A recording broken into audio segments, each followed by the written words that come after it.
नमस्कार, मेरा नाम है अफी हिंदुस्तानी और आप देखना शुरू कर चुके हैं इनसाइड स्टोरी। आज इनसाइड स्टोरी में कुछ अलग लेके आया हूं। आज इनसाइड स्टोरी में मैं आपको अंदर छुपे हुए फैक्ट नहीं बताऊंगा।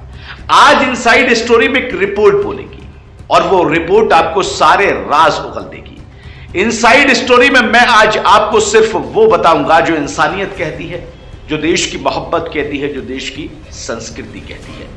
चलिए पहले जरा मामले को समझ लेते हैं। हरियाणा में चरखी दादरी जिले के बाढ़ड़ा कस्बे में 27 अगस्त को मुस्लिम युवक साबिर मलिक की गोमांस खाने के शक में हत्या की गई। वो गाय का मांस नहीं था, इसका पता लैब की रिपोर्ट से अब चला है। साबिर पश्चिम बंगाल का रहने वाला था। पुलिस इस मामले में 2 नाबालिगों समेत 9 आरोपियों को गिरफ्तार भी कर चुकी है। आरोप है कि इन्होंने कबाड़ देने के बहाने साबिर को बुलाया और पीट पीट कर मार डाला। मामले का खुलासा तब हुआ जब 31 अगस्त को मारपीट का एक वीडियो वायरल हुआ, जिसमें पता चला कि 9 आरोपियों ने साबिर समेत 2 युवकों की डंडों से पिटाई की। पूछताछ में आरोपियों ने दावा किया था कि साबिर और उसके साथी गोमांस खाते हैं।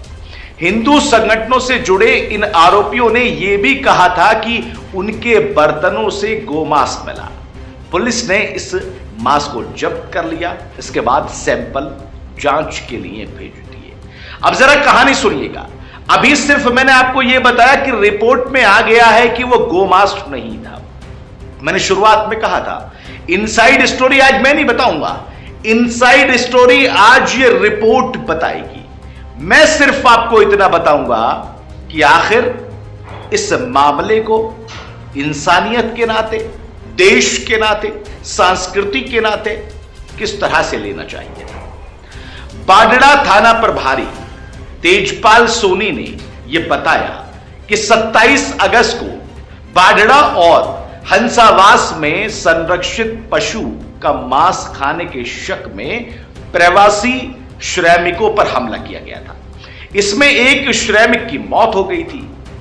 जब्त मांस सैंपल की फरीदाबाद लैब से रिपोर्ट अब आ चुकी है। यह संरक्षित पशु यानी गाय का मांस नहीं है। गौर कीजिएगा, जिस शक में हत्या की गई लाठी डंडों से पीट पीट कर, वो गोमांस नहीं निकला। पुलिस जांच के मुताबिक गोमांस खाने को लेकर 27 अगस्त को बाढ़ड़ा के हंसावास खुर्द गांव में विवाद हुआ था। यहां पर असम के कुछ परिवार झुग्गियां बनाकर रह रहे थे। गोरक्षा दल से जुड़े कार्यकर्ता यहां पहुंचे और झुग्गियों की तलाशी ली। इस दौरान वहां कुछ बर्तनों में मांस मिला। इसके बाद वहां मौजूद युवक सबरुद्दीन वहां से भागा दूसरी झुग्गी की तरफ। गोरक्षक सबरुद्दीन को पकड़कर झुग्गी में लेकर आए। पूछताछ करने पर सबरुद्दीन ने बताया कि वो 2 महीने से यहां रह रहा है। 2 महीने में 2 बार गोमांस पकाया है। यह बात उस वक्त पर सामने आई थी। गोरक्षकों ने वीडियो रिकॉर्ड करना शुरू किया तो सबरुद्दीन ने कहा कि यह भैंस का मांस है। उस वक्त पर पशुपेश की स्थिति थी। लोग समझने को तैयार नहीं थे। गोरक्षक दल वहां पर टूटे हुए थे। सबरुद्दीन से बात नहीं बन रही थी। पिटाई के बाद युवक ने यह कबूला कि यह गोमांस है। पिटाई की गई, वीडियो बनाया गया, कबूलनामा लिया गया। अब आगे चलते हैं। हिंदू संगठन के सदस्यों ने सबरुद्दीन से मारपीट तो की, वो वहां से भाग निकला। गोरक्षकों ने इसे 100 मीटर दौड़कर दोबारा पकड़ लिया। इसके बाद सबरुद्दीन के साथियों को भी लेकर आए। उन्होंने कैमरे के सामने स्वीकार कर लिया कि यह गाय का मांस है। यह मांस चरखी दादरी से अब्दुल्ला लेकर आए थे। इसके बाद पुलिस को सूचना दी गई। बाढ़ड़ा थाना पुलिस मौके पर पहुंची। इसके बाद पकड़े गए मांस और यहां पर रहने वाले लोगों को पूछताछ के लिए अपने साथ थाने लेकर चली गई। गोरक्षा दल के लोग भी वहां पर पहुंच गए और उनके खिलाफ केस दर्ज की कार्रवाई की मांग करने लगे। इसके बाद लिखित में शिकायत दी गई। पुलिस ने डॉक्टर को बुलाकर सैंपल लिए। इसके बाद कुछ लोग थाने से निकलकर जुई रोड पर बनी झुग्गियों में चले गए। वहां से उन्होंने पश्चिम बंगाल के 24 परगना जिले के रहने वाले साबिर मलिक को कबाड़ देने के बहाने बुलवाया। साबिर मलिक और एक असम के युवक को बाडड़ा बस स्टैंड के पास लेकर जाकर मारपीट की। मारपीट के बीच आसपास के लोगों ने उन्हें छुड़वा लिया। अब जरा यहां पर गौर करने वाली बात है, छुड़वाने वाले लोग उस समुदाय के हैं या नहीं है, लेकिन बताने वाले बता रहे हैं कि वो दूसरे समुदाय के भी लोग थे जिन्होंने साबिर को छुड़वाने की कोशिश की।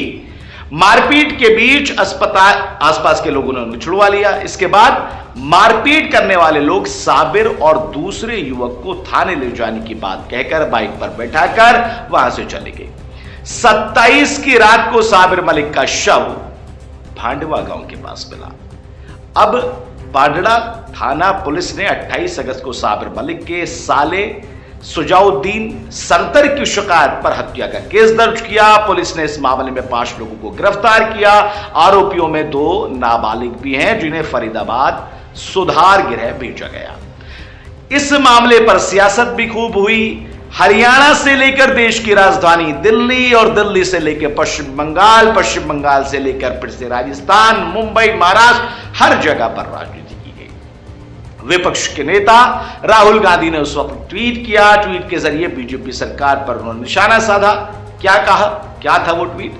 उन्होंने लिखा कि बीजेपी सरकार में उपद्रवियों को खुली छूट मिल गई है। इस बारे में राहुल गांधी ने सोशल मीडिया पर पोस्ट करके जानकारी दी। साथ ही लिखा कि नफरत को राजनीतिक हथियार बनाकर सत्ता की सीढ़ी चढ़ने वाले देश भर में लगातार भय का राज स्थापित कर रहे हैं। भीड़ की शक्ल में छिपे हुए नफरती तत्व कानून के राज को चुनौती देते हुए खुलेआम हिंसा फैला रहे हैं। भाजपा सरकार से इन उपद्रवियों को खुली छूट मिली हुई है, इसलिए उनमें ऐसा कर पाने का साहस हो रहा है।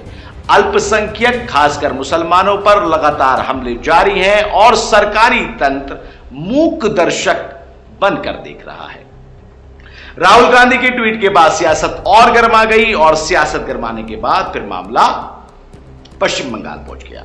चूंकि ये लड़के वहीं के रहने वाले थे, तो उस वक्त पे ममता बनर्जी ने फिर इनके लिए ऐलान किया। गोमांस के शक में युवक की हत्या के बाद यह मामला नेशनल लेवल पर उठा, जिसके बाद पश्चिम बंगाल की मुख्यमंत्री ममता बनर्जी ने घोषणा की कि साबिर मलिक के परिवार को एक सरकारी नौकरी दी जाएगी। तृणमूल कांग्रेस नेता तृणमूल घोष ने कहा कि दक्षिण 24 परगना जिले के बासंती इलाके के रहने वाले साबिर मलिक को गोमांस खाने के शक में भाजपा शासित हरियाणा में उन्मादी हिंसा में मारा गया। ममता के आदेश पर तृणमूल प्रतिनिधिमंडल ने शोक संतप्त परिवार से मुलाकात की और नौकरी की घोषणा की। इसके फौरन बाद हरियाणा के सीएम का भी बयान आया। हरियाणा के सीएम ने भी इस मामले को उठाया और उन्होंने कहा कि मॉब लिंचिंग जैसी बातें ठीक नहीं है। गोरक्षा के लिए विधानसभा में सख्त कानून बनाया गया है और इस पर कोई समझौता नहीं किया जा सकता। गांव में गोमाता को लेकर कितनी श्रद्धा है, ये अगर उनको पता चल जाए तो जो इस प्रकार के हालात पैदा कर रहे हैं उनके लिए फिर भारी मामला सामने आएगा। गांव के लोग आए, उन्हें रोका जा सकता था। मैं कहना चाहता हूं कि ऐसी घटनाएं नहीं होनी चाहिए और ये घटनाएं दुर्भाग्यपूर्ण है। मैं उन लोगों से भी कहना चाहूंगा कि वो इस प्रकार से संसाधनों में संलिप्त ना हो, उससे बचना चाहिए। हरियाणा के सीएम का यह बयान आया, उस वक्त पर सियासत गर्म हुई और अब जाकर इसकी रिपोर्ट आ गई। अब आते हैं इनसाइड फैक्ट पर। इनसाइड स्टोरी मैंने शुरू में आपको कहा था कि इनसाइड स्टोरी रिपोर्ट है, वो मैंने आपको बता दी। अब मैं आपको बताता हूं इनसाइड फैक्ट। इनसाइड फैक्ट ये है, ये देश सभी धर्मों का देश है, ये देश तमाम जातियों का देश है। इस देश में अलग भाषाएं हैं, अलग रंग हैं, अलग वेशभूषाएं हैं, अलग भाषा है, अलग खान पीन है, अलग रहन सहन, अलग पहनावा, अलग बोली और अलग तरह का संस्कृति है। इस देश के अंदर तमाम लोग अलग अलग जातियों से आते हैं, धर्म से आते हैं, लेकिन ये देश, ये संविधान सबको एक ही अधिकार देता है। वो अधिकार सबके पास है। मानवता का अधिकार सबके पास में है, बोलने का अधिकार सबके पास में है, रहने का अधिकार सबके पास में है, कानून व्यवस्था को इस्तेमाल करने का अधिकार सबके पास में है। इनसाइड फैक्ट में सिर्फ इतना कहना चाहूंगा कि इस तरह के किसी भी मामले में आकर जोश में काम ना लें, किसी भी तरह से उन्माद न फैलाएं। मजहब, धर्म, जाति, साधु, संत, मौलवी, पंडित, इन बातों पर अपना वक्त जाया ना करें। अपना वक्त अपना करियर बनाने में लगाएं, क्योंकि घटनाएं हो जाती हैं, गुनाह हो जाते हैं, जुर्म हो जाते हैं, फिर सिर्फ रोना रह जाता है। इनसाइड फैक्ट के जरिए बस यही बताना चाहूंगा कि देश की संस्कृति, देश का भाईचारा, देश का प्रेम बरकरार रहना चाहिए। इसमें किसी भी तरह से इंदमारी नहीं होनी चाहिए। सब इस देश के भागीदारी हैं, इस देश के बाशिंदे हैं, तो फिर यह लड़ाई कैसी है? सबको आजादी है अपने धर्म को मानने की, सबको आजादी है इस देश के प्रति प्यार करने की। इनसाइड स्टोरी में आज मेरे साथ इतना ही। इनसाइड स्टोरी में आज अलग लेके आया, इसलिए लेके आया ताकि लाउड एंड क्लियर मैसेज देशवासियों को पहुंचना चाहिए। फिलहाल इस इनसाइड स्टोरी में मेरे साथ इतना ही। देश और दुनिया की तमाम बड़ी खबरों के लिए लगातार आप जुड़े रहिए नाउ नोएडा के साथ में। फिलहाल दीजिए इजाजत, नमस्कार।